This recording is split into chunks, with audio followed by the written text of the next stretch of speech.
But it's just I will argue this, and this is kind of to Hank and all y'all point. This is not really a man problem. Let me explain. Let me explain, Kenny. The Ebony K. Williams and all of them. What's one thing that they all share in common? All of them are chronically single. Every last one of them are. This ain't a man issue because they tell you all the time. Well, those men are married. They gone off over here. They doing their own thing. They don't give a damn about us. They overlooking us. This is a them problem because, like I said, if this was really a problem for men that women out earn us and that's a problem for us, it's not hard to find women that you out earn because men in every single tax bracket outnumber the women. So this is not a thing for us. It's a them problem. They have a problem finding a man that they can respect because they earn more, because they need him to earn more than them. The men ain't got no problem finding women. They good. So that's what it's like. It's just weird that like they try to make it like, you know what I mean? Dorsey is trying to make it our problem when it's not our problem. We don't have that problem. That's why I said if you ask any man, they like, I don't give a shit. Who gives a shit? It tend to be the women. And when they run into a guy that says, ma'am, your money don't mean that much to me. Oh, you must be intimidated. No, your money just don't mean that much to me. Hey, can I say something else too, just really quick? Because I think she said something to the effect of how brothers need to express more, be more vulnerable, open up, and be able to share how they really feel about the woman that's out earning them. I think she kind of misspoke on that, right? Because I think brothers do speak, and I'm a huge advocate for mental health and brothers being able to get in spaces where they could hammer out their issues or whatever and solve their problems, right? But brothers do talk to each other about that shit. And when most of the time is, hey fam, stop your crying and complaining and get your shit together. Sound like you need to pick up some more extra hours. Sound like you need to get another job. Sound like you need to do what you need to do to get where you gotta go. Right. So I just wanted to, because I ain't hear nobody speak on that part yet either. And I think that's a misnomer, or I think people are misspeaking when they saying brothers are not getting together and speaking. JR, you've been doing this King Talk for what, 3 years now? Almost 3 years. Like brothers are getting together speaking. Before then, we talk about the same stuff: barbershops, small gatherings and get-togethers, pool halls, nasty cigar lounges, so on and so forth. So brothers are getting together, having conversations, and continue to challenge one another. Go ahead, Shan.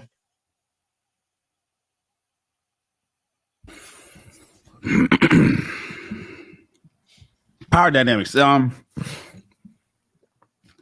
Viz, one thing that you said that stuck out to me, I want to address. King Talk, this show. It's not about doomsday. You're right, Viz. It's not. Uplifting is what's important here, especially if we're having this show. We've been doing it for 2.5 years, but King Talk is also, and in my personal opinion, Viz, more importantly about telling men the truth and giving them the reality of what they're up against. So I hear you when you say, hey, man, we shouldn't be telling brothers, don't worry, women gonna be out here doing this, man. You don't want you, but we got to give people the truth, because we've been fed a lot of fluff in relationship dynamics for 30 plus years. And so now we got to just say, hey man, this is what's gonna happen if you date this. This is what's gonna happen if you work there. This is what's gonna happen if you marry this. This is what's gonna happen. And use that information as you will, but this is the truth. But you never heard a man complain about his woman out earning him. That's what Sweeney says. But you also never heard a married man say his marriage sucks, when in fact it does. That's why a lot of times when people get divorced, we get surprised, like, what the fuck? I thought that was going good. Yeah, not necessarily. But nevertheless, you're right, Sweeney. Men do not care if she makes more money. We talk about power dynamics here. Men don't care if she makes more money. I mean, hell, Stedman and Oprah. The problem that I think Hank and Conrad, Kenny is trying to convey is what comes with that. What comes with that? And this is where us men at King Talk, and we have to express this to other men, is that as Conrad had seemingly been trying to push his entire message during this topic, is probability over possibility at all times. We have to go by probabilities. We are numbers. We are, what did Kevin say? We're cost benefit calculators. You know, we do the numbers over here. And we say, listen, I don't care how it makes you feel. And I don't care how you think it looks. What are the numbers? And so I know it's possible. Hell, it's possible we all marry a Martian. I mean, it's possible. What's the probability of that? So brothers are now starting to talk to each other, Chicago. But historically, we bottled shit up. We did. And you know what? It's funny because primarily we were in fear of getting shit talked instead of solutions. So yeah, even in the barbershops, man, let me tell you about my woman, man. I think she's giving my neighbor the eye. I don't know if she get ready. You can't say, before we would, nigga, you ain't laying it down. Men are now starting to talk. And I think that's what she was trying to, what Love Dorsey was saying in the video. Men should, now what she was saying, that why we should talk, I don't necessarily agree with that, but I'm glad that men are talking, because we never had a King Talk before 3 years ago. We didn't have a King Talk when I was in college. I graduated in the year 2000. There wasn't no King Talk. All I heard was fucking, to the left, and no scrubs and all the rest of it, an independent woman. That's all I heard. I ain't had no space for brothers to get to. And I'm in a fraternity.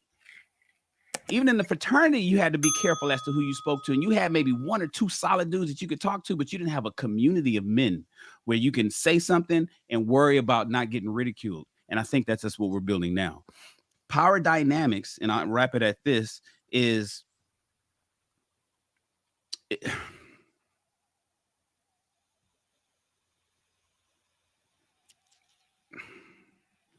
I'm done.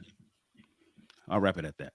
I want to say one thing real quick to Shannon. I agree with you 100% with everything that you said, and most importantly, addressing to everyone watching, any and every decision that we make comes at a cost. You know what I'm saying? Whatever it is that we do, it comes at a cost. So as men, as kings, we should be able to tally up what that cost is going to be before we make the decision to do whatever it is that we're making the decision to do. So I agree with you. And yes, I've always been extremely optimistic.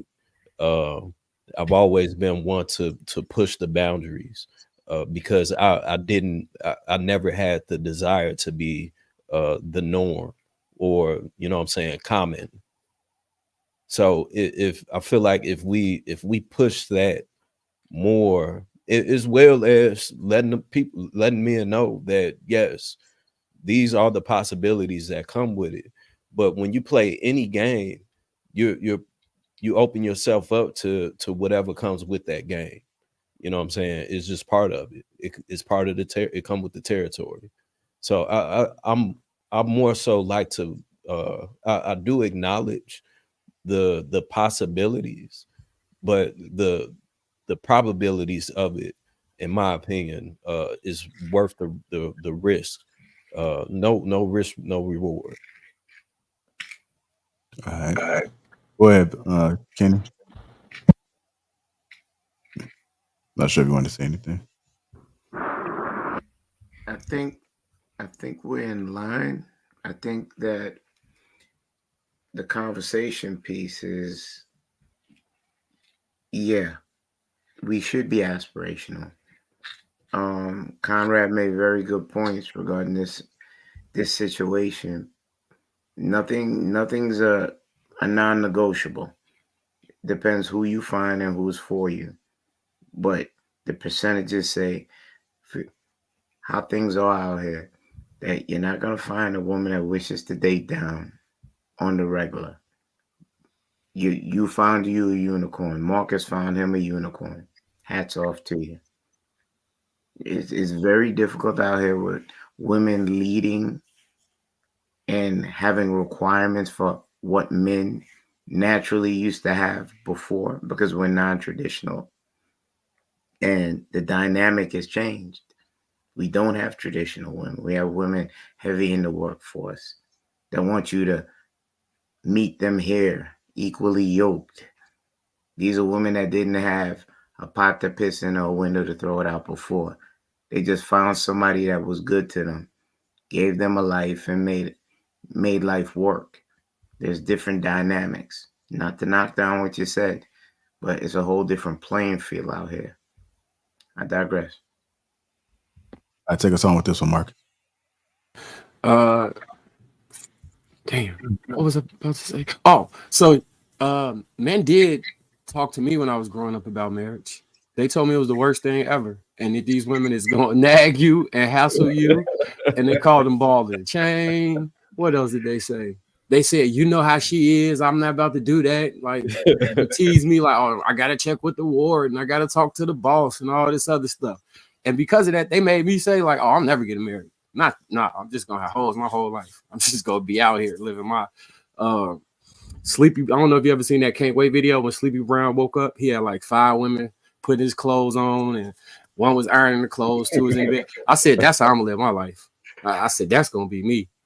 And then I was like, you know what? I see the pattern. It's not necessarily the marriage is the issue. It is what we're discussing now, the power dynamics. If you don't maintain a very healthy power dynamic where you're in control as a man, then you fall victim to some of these things. No matter how far you like somebody or how much you want to bend to make things as amicable as possible for the woman, you still have to always maintain your respect within that. I think sometimes men fall in love or like women so much that they lose self-respect and they allow things to go unchecked that they normally would have checked if they weren't so attracted and in love. And when you do that, you chip away at the respect that she can have for you. And by doing that, you falter the line of the power dynamic. No matter how much money she makes or how much better than you she looks, all of that, if she does not look up to you as a man, the relationship is eventually doomed. So that power dynamic at the very least has to be 51-49. I would say, man, I would say it's different. I think as a man, you just have to be immovable. She can't move you. Mm-hmm. Whether she look better than you, whether she makes more than you have to be immovable. Mm-hmm. You have to be untouchable in your mindset and how you move. And she can't. I mean, the reality is, and because men who are that way, if she don't get with it, she get gone. Mm-hmm.